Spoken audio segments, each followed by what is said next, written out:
Do you fancy yourself as some kind of a gourmet chef? We'd love to hear about it on Soup to Nuts here at Ashland's WACA Channel 8. Please send your recipe to us at P.O. Box 494, Ashland Cable, Ashland 01721, or call us at 881-WACA. We're all starving and we're dying to hear your recipe.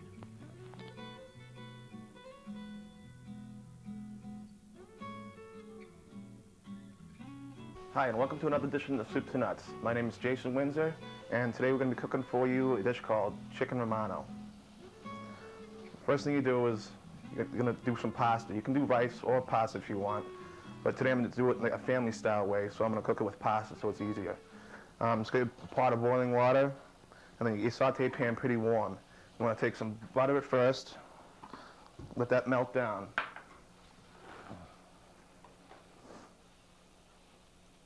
Okay, while the butter's melting, I'm going to cut some peppers and some onions. Just cut the top off it, break the stem off. It's all usable. And then there's going to be this little bit of seeds in here. You want to pull that out, try to clean it up the best you can. Don't want to have any seeds. Some people have a problem with that.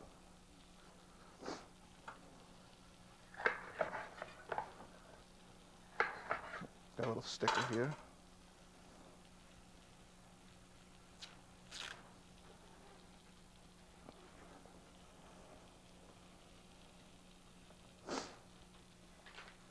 Okay. So I'm going to cut these into cubes so it's bite-sized and easy to eat.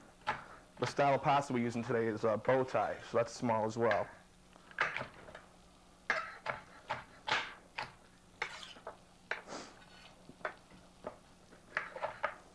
I like to use different colored peppers. It's a little variety. Some of the sweetness and the flavors are different. It really makes the meal look fantastic.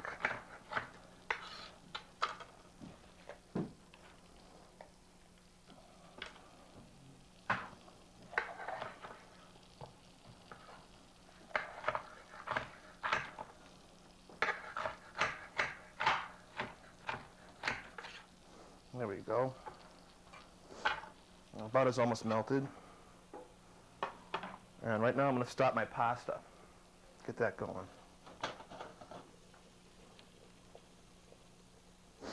Some people put salt and oil in their pasta. I don't use either. Just use it straight. As long as you keep a stir on, it won't stick together.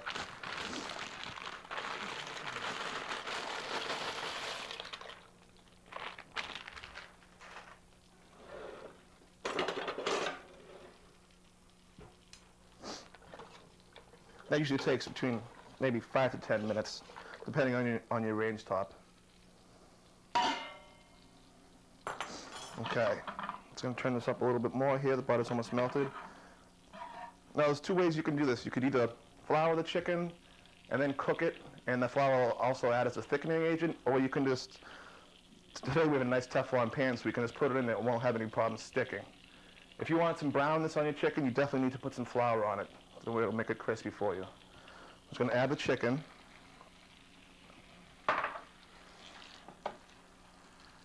Okay, excuse my hands. Where'd my rag go? Thank you. Okay, I'm going to finish cutting the peppers. The next thing I'm going to do is add the peppers because they take the longest to cook.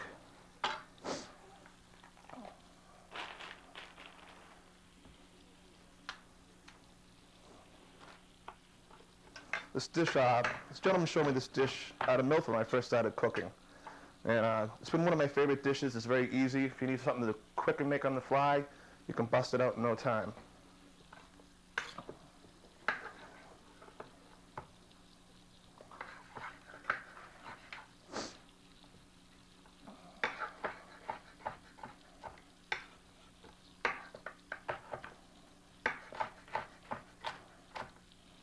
Okay. That's that. So we'll get the chicken nice and hot. Let it cook. Let it cook pretty much all the way through. Gotta watch out. Turn this up a little bit more. Okay. Check our pasta. Always give it a stir. Make sure it's not sticking together on you.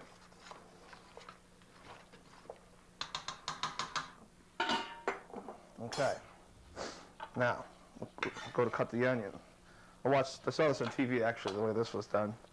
And what you do is you just take the onion, slice it down. We want big chunks now. You turn it around. You want to cut it all the way through. You just make several slices down the onion like this. And then chop it like this, and it all comes out all diced up for you. You don't have to use onions. You can use shallots, or you can use like a scallion if you want. Any type of onion product.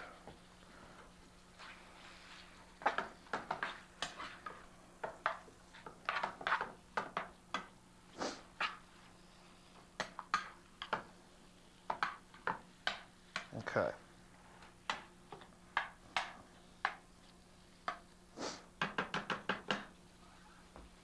That's that, and I'll finish cutting this onion up.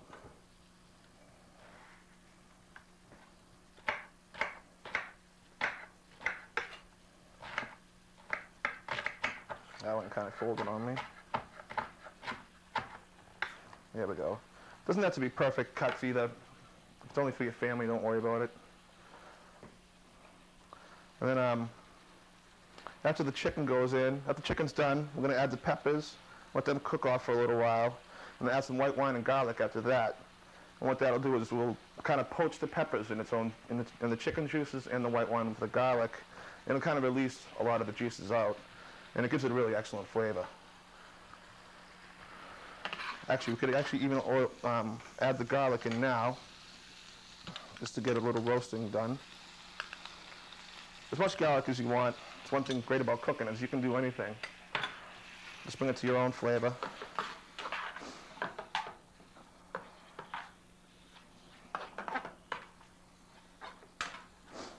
Okay, that's coming on nicely.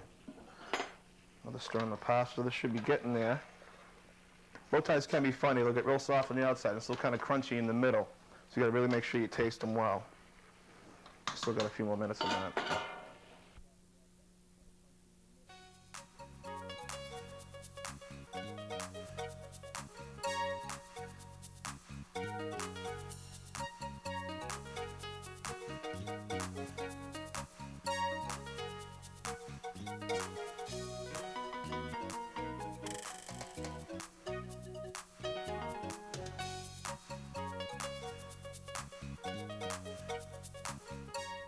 Do you fancy yourself as some kind of a gourmet chef? We'd love to hear about it on Soup to Nuts here at Ashland's WACA Channel 8. Please send your recipe to us at P.O. Box 494, Ashland Cable, Ashland 01721, or call us at 881-WACA. We're all starving, and we're dying to hear your recipe. And we're back.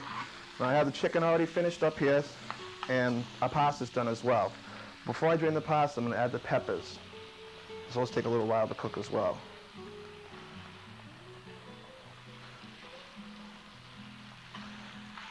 Okay, while that's cooking, I'm just going to drain this pasta off.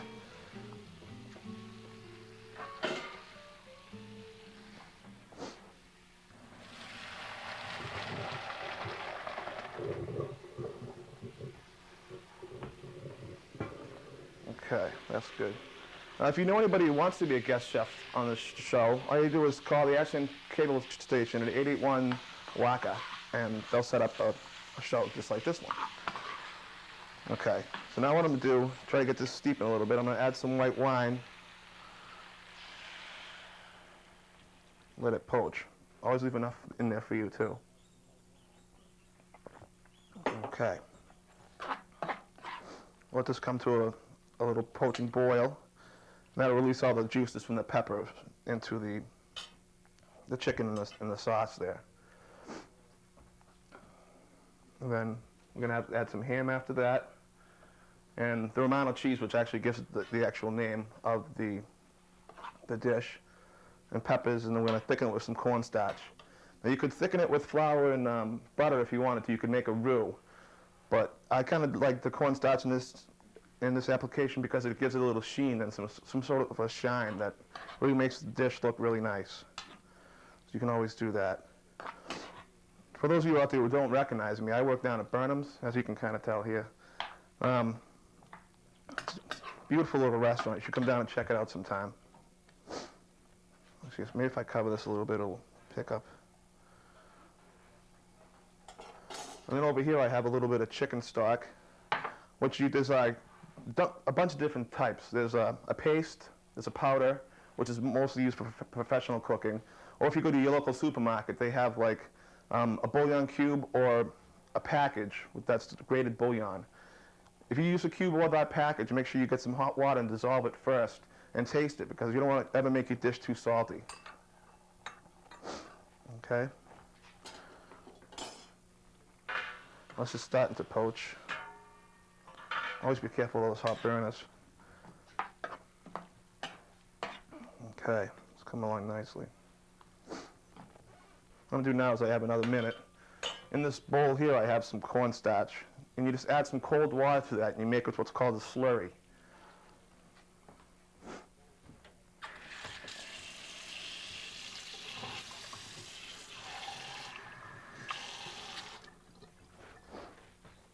Okay.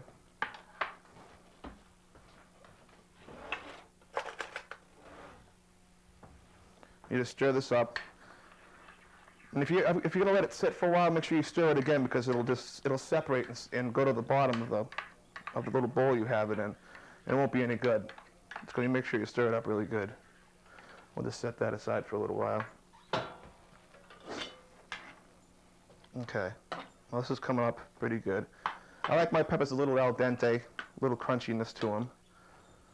So what we're going to do now is we're going to add the onions. Let them cook up for a little while, soften.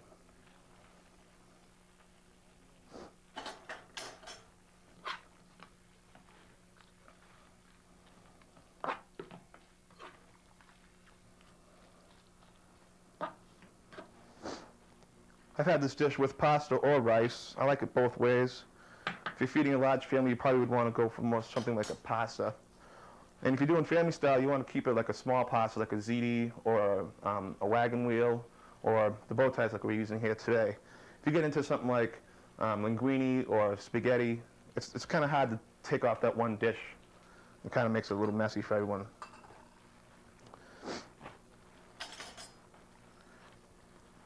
Okay, and also we have some diced ham here.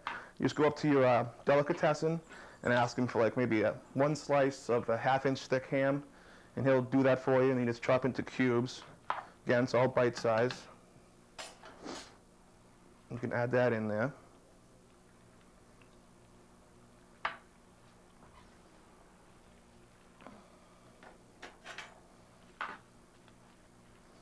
Okay. Now, I haven't added any salt and pepper, if you've probably noticed.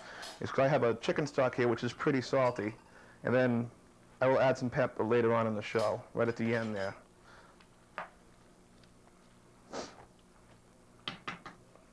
Okay.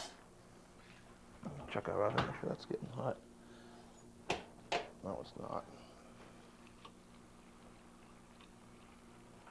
Okay, there we go. So after this is all done, and we take it with the cornstarch and the cheese is in there, I'm going to take some cheddar cheese and top it, and we're going to melt it over the top by putting it in the broiler.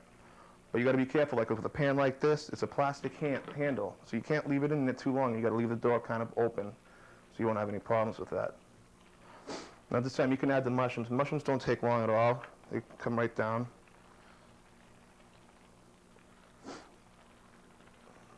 Beautiful. All that gorgeous color in there.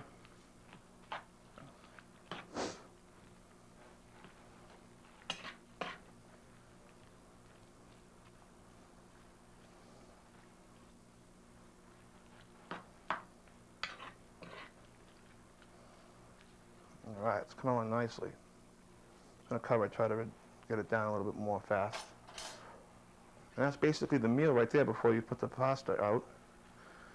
I don't know if you've ever been to Burnham's, any of you. We got a large selection of like steak and fish, ribs. We're known for our steaks from around the area. So you should really come on down and check us out. Come on down and have some food and call me out of the kitchen and let me know how you liked everything.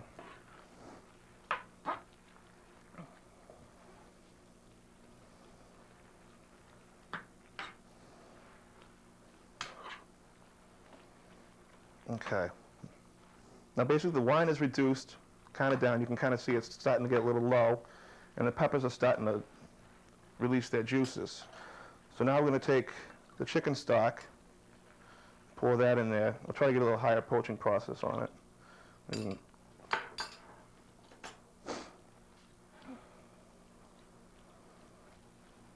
Okay. Now when that comes back to a boil again, we'll add the Romano cheese to it, and that'll actually thicken it up as well, so you won't need as much cornstarch. Now, if you notice, peppers are getting a little lighter in color, which shows they're just about done, and they released a lot of juices. You can see it's picking up. Now what we're going to do is add the Romano cheese.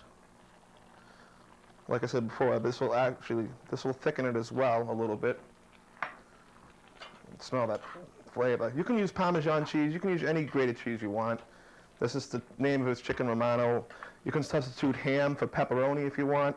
You can just do anything you want. You know, if you like summer squash instead or zucchini, anything just like that's fine. Okay. Let's add some pepper.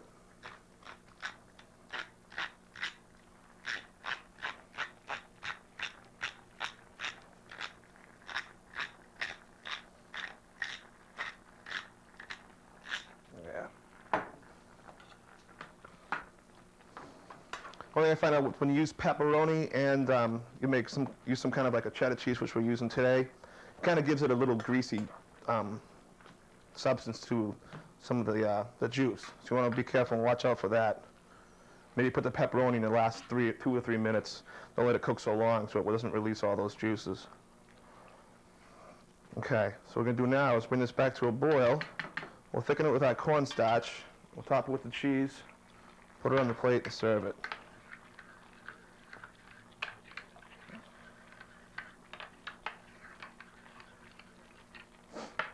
You got to make sure it comes to a good boil. If you put the cornstarch in before that, it's just going to turn like a white floury color for a while, almost the same color that's in the bowl here.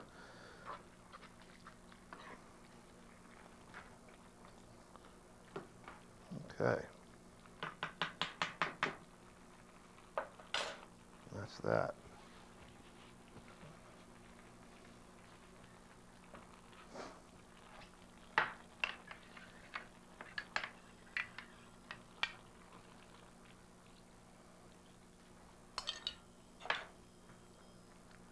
Okay, you can see how it automatically just starts to thicken up just like that.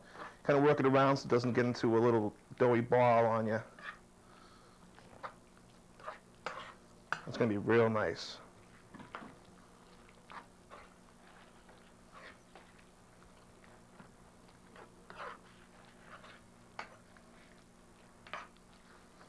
Okay, there we go. It's got that nice sheen to it. Kind of looks like Chinese food in a way. If you ever notice that when you go to a Chinese food restaurant and you see that glazing color, you know that they were using cornstarch.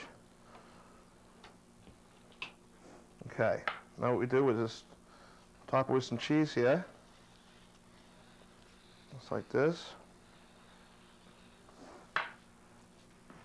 Pop it in here.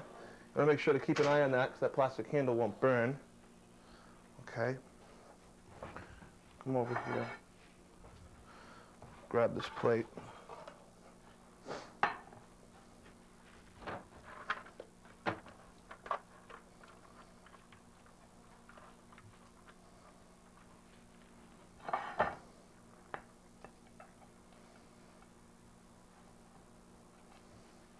Okay, there's the pasta.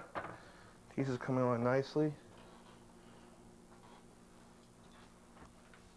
And we don't have this dish on the menu, but if you come down and we're not too busy, I'll be glad to make it for you.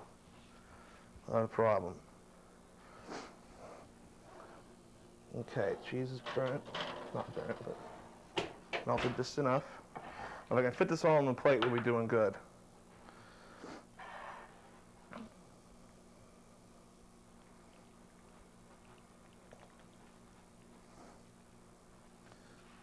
And there you have it.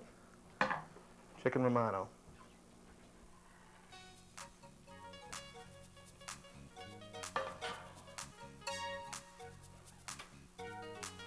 Hey, do you fancy yourself as some kind of a gourmet chef? Have some great recipes you'd like to share with your friends? Join us on Soup to Nuts. We'd love to see you do your thing in the kitchen.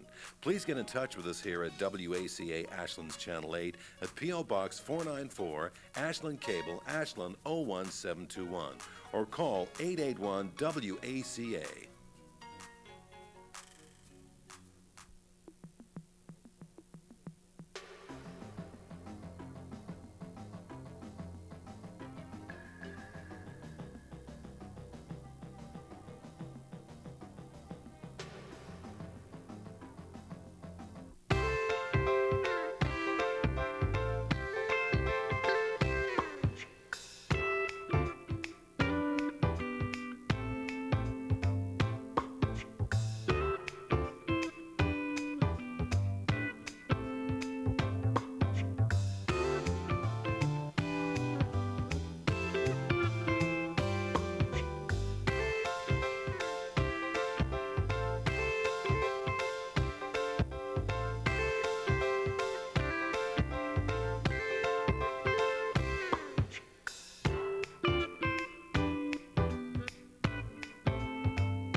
Now this is why, by wearing this outfit, a fireman can go into a fire and put it out and rescue people. He has all this stuff on. Look towards the back. Starting from the bottom, he has special fire boots that he has in here and fire protective clothing that keeps the fire and the smoke and the heat away from him. He has a coat that covers everything up with a high collar. He's got a special hood, just as special, that keeps fire away from him. He's got a mask that he'll connect this up to, and he'll be able to breathe all the air that he keeps in his tank. That way, if he's in a place that's on fire, he doesn't breathe smoke. That's why it's safe for him to go into a fire, but not for you people to go into a fire. So if there's ever a fire, you go outside. You don't stay inside, because he's got all this special stuff, including his helmet. So if I hit him, he can't even feel that on there. What we're going to do over here is we're going to light this thing on fire, and the fireman's using the foam. He has special foam. It's like bubble bath. It looks like it, but it's not exactly the same, so you can't put out a fire with bubble bath. He's going to put that on the fire and put the fire out quickly. Okay? So if we watch him... Okay. Let's see what he does.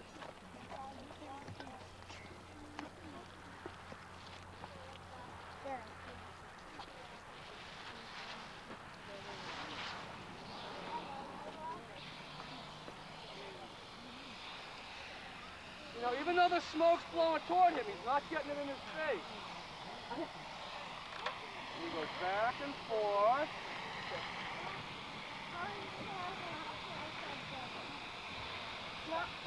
Smothers the fire out. Make sure it's all covered, then he backs out. Bubble! Bubble! No, it's not bubble.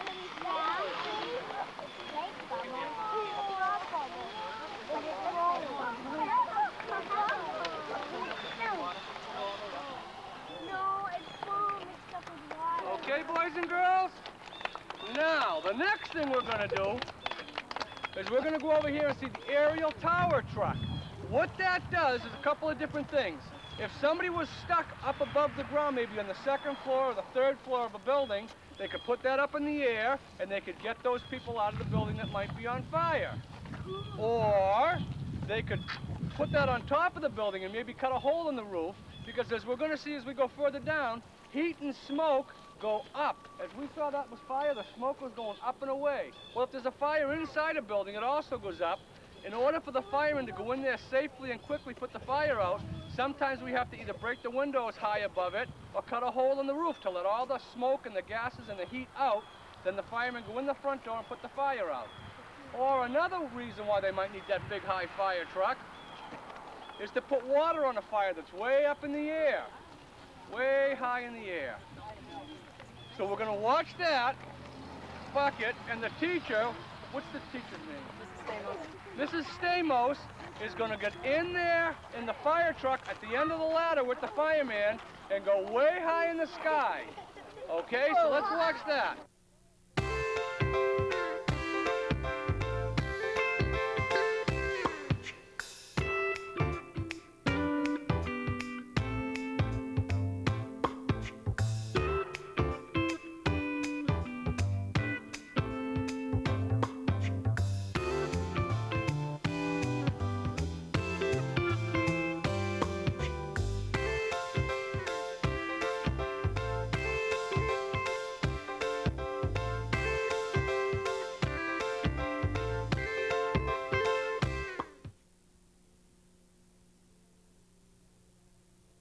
if your smoke alarm goes off, you have to get low and crawl. You hear the smoke alarm? Now, all we have to use is a trailer. We can't fill somebody's house full of smoke to show you this, but we have this trailer. We'll pretend it's a house and it's full of smoke. Now, Fireman Dennis is going to go in there. He's going to crawl low because the smoke is going to be higher than his head. You can see that the smoke will come out high because there's more smoke high than there is low. And he's going to see if maybe there's something in there that needs to be rescued. Because we hear the smoke detector. He's got all his gear on so he can go into this place. Let's go see what he can find. Let's wait. Stay right here. See how the smoke is all up high? And it's clearing down the bottom. He's taking clothes in his hand. He's looking. Now, if he finds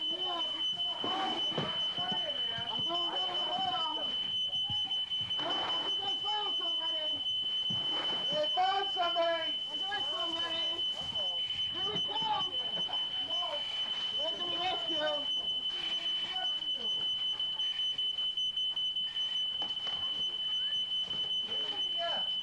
Good Minnie Mouse. What a nice guy.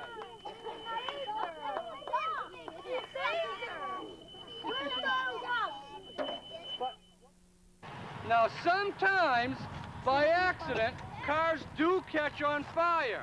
Now, I've been a fireman for a long time, and first of all, I haven't seen too many car fires, and second of all, I've never, ever seen or heard about a car that caught on fire when there were children in there. So this is to demonstrate to you just how we put out a car fire and to let you know you're not in danger every time you get in your car for having your car catch on fire. Does everybody understand that? Okay. There it is. And you can see, as I told you, how the smoke goes up and then the wind blows it away. Is there in there? There's nobody in there. There's no Minnie Mouse, nobody. Okay? We're just... And these firemen are going to put on their gear and they're going to show you how they put out the fire. Oh, we can see some fire coming if I get out of your way. You can see that the car is on fire.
Only you can prevent forest fire. And it's true. We know we can count on you to do what Rocky says. drown your campfires with water. Make sure it's totally wet. Then stir and drown again. We know we can count on you to do what Rocky says. Only you can prevent forest fires.